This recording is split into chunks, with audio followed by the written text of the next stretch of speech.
and welcome to Therabytes, where we bring you bite-sized episodes, each one a piece of the puzzle that helps to explain the therapy world, the research behind it all, and how it relates to families. Hello, my name is Dr. Dana Poole. I'm a physiotherapist and the clinical lead at the Healthy Strides Foundation. It is my privilege to be hosting this podcast, one that is directed for parents of children with neurodisabilities. We hope to be able to answer some of your questions through this format. But to navigate our way through these big questions, we have the one and only, the lovely Naresha co-hosting this podcast. Welcome, Naresha. Cold morning. It was hard to get out of those blankets. That was a good start. It's true. It was really cold today. And I know that people in the Northern Hemisphere will be like, what do you mean it gets cold in Australia? But it was 6 degrees.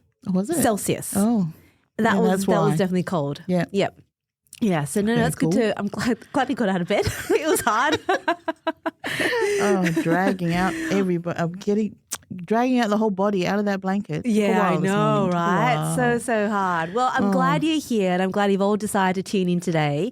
Before we get into your question, I've been looking into some other research. So did you know that playing musical instruments is linked to improved brain connectivity?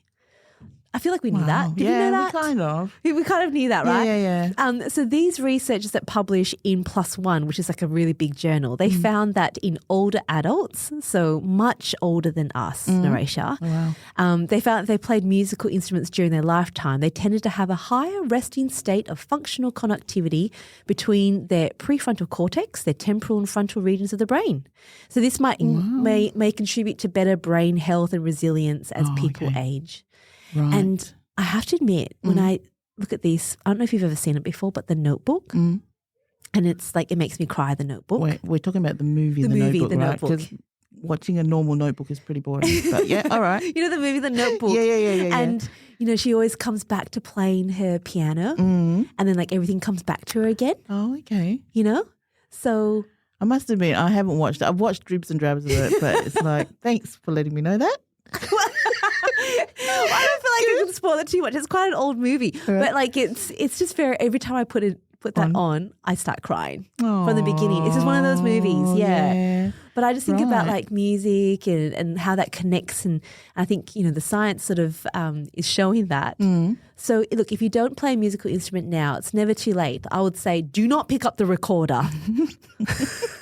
That is not the instrument to pick up. Or the drums. Don't do that to everyone in your family. Maybe go. pick up is drums really a musical instrument? It's more rhythmic. Really? Ooh, controversial. But it's still a musical instrument. It's an instrument to be used. It is, but it's just banging about the place. Taking out frustration. There must be something else. Yeah, Maybe take out the ukulele. You know, the ukulele, yeah. you can feel all the relaxed vibes. You can definitely pick that up as an adult. That's true. Don't you reckon? Yeah. Why can't you pick it up as a child as well? Oh, you can definitely pick it up as a child. Okay, cool. But I'm gathering it's mostly adults listening to us talking. Fair enough. So there you go, everyone. Pick up an instrument that is not the recorder or the drums, according to the two of us. Yeah. And it'll be good for your brain health. And you can think about The Notebook. Watch that this weekend when it's cold and rainy. I will try and check that out. Watch that. Yeah. Does that start with like old? It's like they flash back to it. Yeah, exactly. Yeah, they're All older. Right. Yeah. I think I saw the beginning bit and then thought, this is a bit boring. Okay, I'll give it a go. I'll go past that bit. Go past that. All right. What question do you have for me today, Naresha? Okay. Well, this is a question that was brought up by one of the mums that attend Healthy Strides. Okay. In WA. Cool. So she wanted, by the way, we welcome all questions from other mums or anybody out there who's got some questions day-to-day questions that they want answered. Yeah. Because I know I used to be like that and I still am. So just forward them into the Healthy Strides email. Yeah. And we'll have a look at it and see if we can discuss it. That's a good idea. Yeah, good. Cool. So she's asking what happens or when a child regresses, is there any steps that we need to take? And what kind is that? Is that just a matter of us observing and then diarising it? Yes. And taking everything into consideration, like medication and health-wise and so forth? What do you think? Yeah, gosh, that's a really big question and such an important one because I think it often relates to As children get older, we hope that they'll continue to improve. Right. And we hope that they will, thrive from a health perspective. But certainly for a lot of our kids, they have a lot of other conditions that usually like medical things that complicate that part of the journey. Yeah, yeah. And I would say that seizures, so epilepsy is certainly one of those things that can really feel like it stunts development. Okay. So maybe if we start with that, it's probably a good place to start. Sure. So quite often for children who have seizures and they gradually increase. Sometimes they can sort of stay, you don't tend to see them at first, and then it gradually comes on, and then you start to have to medicate. Right. So for the first, few years, you're not having all this extra brain activity that's really just quite disruptive. Right.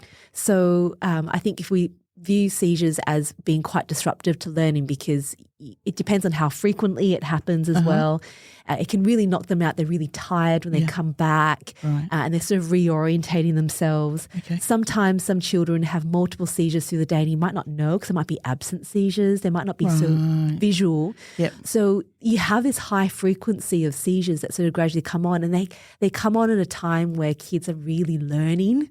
And so it can really seem and feel like they're not advancing the same way they were beforehand, because they might have had a whole period of no seizures, and then suddenly it comes on and it's so disruptive. And then that can definitely feel like they're regressing, like skills. Often I hear about parents talk about, skills that they used to have, they don't tend to have again afterwards. And that's really curious. I'm not entirely sure what that is about. Right. And I spoke to I just came back from a European conference, and I spoke to a neurologist. And I asked him this question. So almost in preparation for this, I said, what happens as a neurologist when families come back to you and they say they feel like their child has regressed? He's like, it's complicated. Yeah. We don't actually necessarily know why. Answer, because what was their baseline? And it's really difficult to measure a baseline for all children and to know what that is. So what's the solution? Like it still means there's a big question mark. That's right. It still needs to be answered. Yeah, because then you worry. Like you send your child to school, to therapy, and then they're not making any advances. Or you're like, no, they could do this before, but not doing it anymore. That's right. So my advice for a lot of this is so important to bring up with your neurologist to sort of say, look, my child does seem different. But sometimes when it feels really subjective, like I feel, I see, I can, these things are happening, it's really hard to bring that up in an appointment. Yes. Because you don't really have something tangible to show, right? Yeah, that's right. And so there's a few tips that I've given to some families where I really do encourage them to talk to their pediatrician about it to work out, because it might mean maybe they're having more seizures than we think. Right. It might mean that the medication is not having the same effect as we think. Yeah.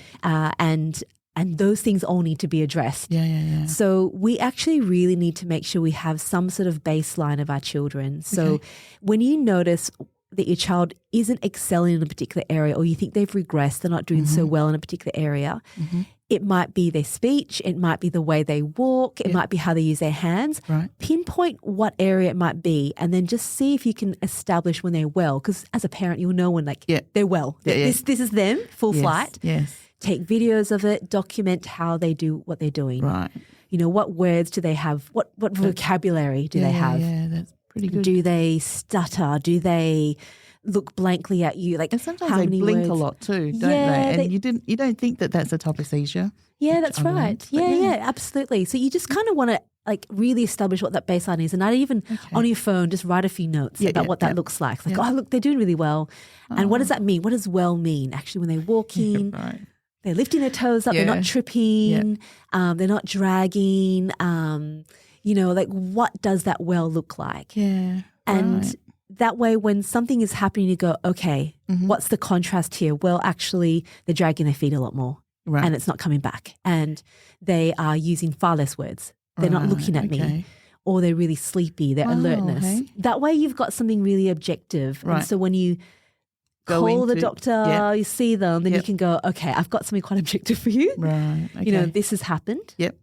And it's happened over a period of time? That's right. Document I think time really matters, doesn't it? Absolutely. Yeah, absolutely. Because that way you can feel like you go into an appointment feeling heard, and you can go into an appointment feeling like you've got you're sort of armed with some information so that you can right. hopefully get what you want out of that appointment, because you know that it's hard to come Yeah, by. I know. You wait ages for the appointment. Yep. Right, okay. So you noticing those differences is important. But of course, if you see a dramatic change in your child, then, you know, that's sometimes it's an emergency situation. You have to go in and say, look, something has happened. Right. And neurologically, they're not how they were. Yeah.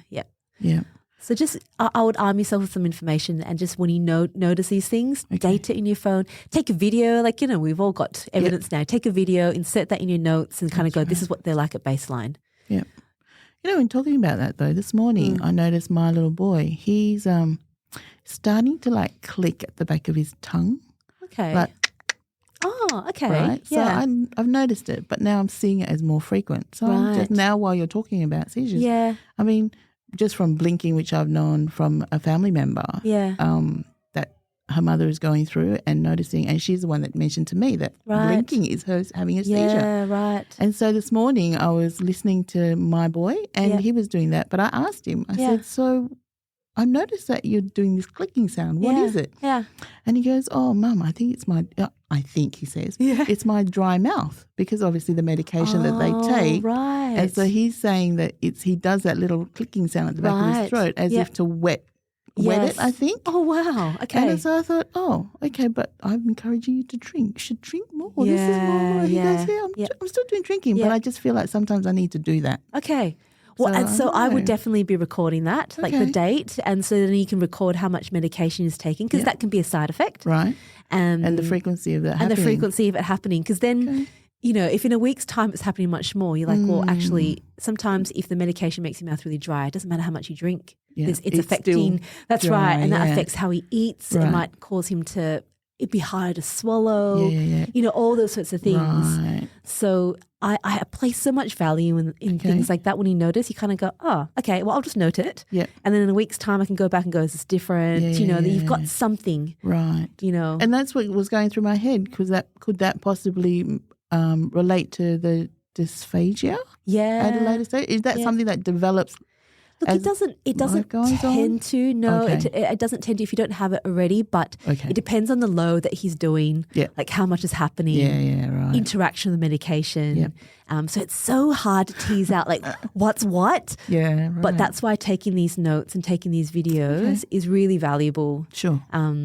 Because you know what it's like. You go into an appointment, you're like, I've got so many things to talk about. And then you're there blank because they're already trying to suss out things with a child. That's right. And then you walk out and you're like, dang it, there's all these things to talk about, right? But those are great opportunities to bring those things up in medication. So look, it's I would always take it seriously if you feel like your child isn't the way that they always present, like at their best, and you would know because you see them in all aspects. Yep. And if you document that, your observations, it provides you with an opportunity to have something really tangible to talk about. Okay. And you put alongside that any medication, the frequency of seizures that might be happening, and then that will really signal what the next step might be. Okay. But yeah, I think that's a really important step, and I would really encourage, even just like, this is a really simple thing, like chart the height of your child if you can. Oh yeah, I've been doing that. Have you been doing that? Yeah, because you know how we often talk about and we go, oh, my child's grown really quickly, and then they have more seizures, they're tighter, and they've got more pain. Yep. And sometimes it's really hard to know whether they've got like a big growth spurt. Yeah. And growth spurts can happen. Like they can grow a few centimeters in a few days. Right. And then they eat more, and all those sorts of things. So, you can then, if you know that they are not quite feeling themselves, but then you've measured them, you're like, oh my goodness, they've grown 5 centimeters in the last 2 weeks. Right. Yep. It puts then things into context. Correct. Right. Yep. So chart their height as well. I will do. And I know that getting into rehab is obviously quite hard. Like they put us in like every 6 months for the appointments for the 6 monthly checkup or something. Yeah. The next best call would probably be who? Normal doctors, everyday doctors? Absolutely. I would highly recommend that everyone has a GP that they see frequently, that they get all the correspondence from all the specialists. Like always make sure they're included, because yes, it can be so hard. That's such a good point to see your rehab physician, right? Or your respiratory physician, but you can often get into your GP. Cool. So using your GP as a point where you can actually get in an appointment quite quickly. Oh, okay. Because then yes. they can go, actually, I need to direct you. You need to go see this Yeah, person. that's like right. they will help Yeah, you that's with that good. referral. Good to know. But make sure they're always included in all your correspondence. Every time Okay. you go to appointment, Sure. update your details. Yep. This is my GP. Yep. Direct it all to them. That way, Right. when you go, then you don't have to go, okay, Yep. in the last 6 months, Yeah. we've been to No. this person and this, and then you end up having to give a Right. whole thing, Yeah, whereas yeah. they'll keep it all on file. Okay. So Sounds have a good GP that they can have All right. for life. Yeah. Very good. That was a good question. Thanks for that question. Oh, For that lovely anytime. mum I who sent know, that the through as mum. well. Yeah. Thank you. Yeah, well, good one. Well, hope you all enjoyed that, and we'll talk to you all again very soon. Goodbye. Bye.